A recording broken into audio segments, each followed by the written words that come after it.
ખબરોમાં બન્યા રહેવા માટે બેલ આઇકોન દબાવો અને એબીપી અસ્મિતાને સબસ્ક્રાઇબ કરો। વડોદરાની શું સ્થિતિ છે? જોડા ચૂક્યા છે સંવાદદાતા લોરેન્સ પરમાર આપણી સાથે। લોરેન્સ પાસેથી જાણે, લોરેન્સ, અત્યારે શું સ્થિતિ જોવામાં આવી રહી છે ધરણા પ્રદર્શનની? કોંગ્રેસના કેટલા નેતાઓ હાજર છે અને કેટલો પ્રતિસાદ? બિલકુલ વાત કરીએ તો વડોદરાની અત્યારે સ્થિતિની વાત કરીએ તો કોંગ્રેસના ધરણા ખેડૂતોના સમર્થનમાં ખૂબ મોટી સંખ્યામાં આપ જોઈ શકો છો। સોશિયલ ડિસ્ટન્સનું પણ પાલન કરવાનું ક્યાંક ને ક્યાંક દેખાઈ રહ્યું છે। સવાલ એ છે કે કોંગ્રેસના નેતાઓ છે, આની અંદર ખેડૂતો કેટલા છે? ખેડૂત તો કોઈ છે નહીં એવું અહીંયા દેખાઈ રહ્યું છે, ફક્ત નેતાઓનો કાફલો છે। વાત કરવાની કોશિશ કરીશું। દિલીપભાઈ, શા માટે એકત્ર થયા છો, શું કહેશો? ખેડૂતોના આંદોલનને સપોર્ટ માટે ભેગા થયા છે। સરકાર, કેન્દ્ર સરકારે જે ખોટા નિર્ણયો જે લીધા છે એની વિરોધની અંદર આજે આવેદનપત્ર કલેક્ટરને આપવાનું છે।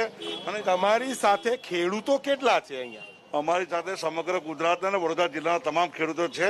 અહીંયા તો બધા કાર્યકર્તાઓ છે। આવશે એના કાર્યકર ખેડૂત જ છે ને, અમે ખેડૂતનો કાર્યકર બી છે ને ખેડૂત બી છે। કાર્યકર છે, ખેડૂત છે, શું કહેશો, શા માટે અહીંયા વિરોધ પ્રદર્શન?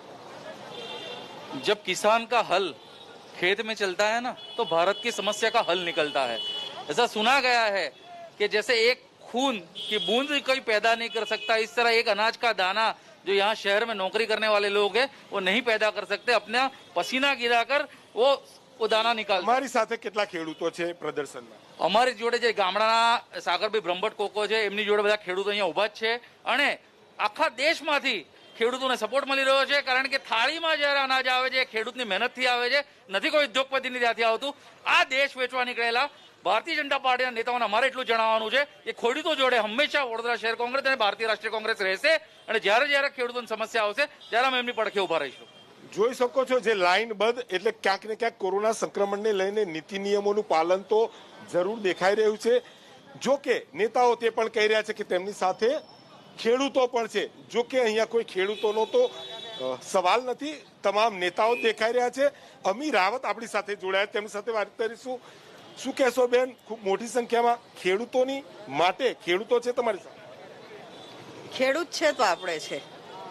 અત્યારે જે ખેડૂત વિરોધી કાયદા એનેક્ટ કરવામાં આવ્યા છે ને જે પંજાબમાં, હરિયાણામાં બધા ખેડૂતો અત્યારે દિલ્હીમાં જે ધરણા પર ઉતર્યા છે એના સમર્થનમાં કોંગ્રેસે ટેકો આપ્યો છે અને કોંગ્રેસ તરફથી આજે અમે અહીંયા ધરણા કરી રહ્યા છે।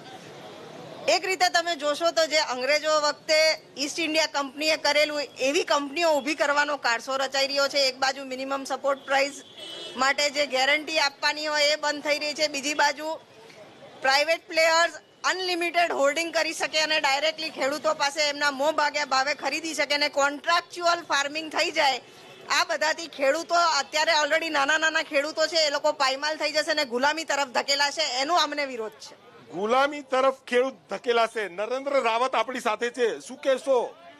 આપ જોઈ શકો છો કે જે પ્રકારે સમગ્ર ભારત દેશમાં ખેડૂતો સામે જે કૃષિ કાયદાઓ ભારતીય જનતા પાર્ટીની સરકારે લાવ્યો છે એ ખેડૂતોનું શોષણ કરે છે અને ખેડૂતોને પાયમાલ કરી ગુલામી તરફ લઈ જાય છે।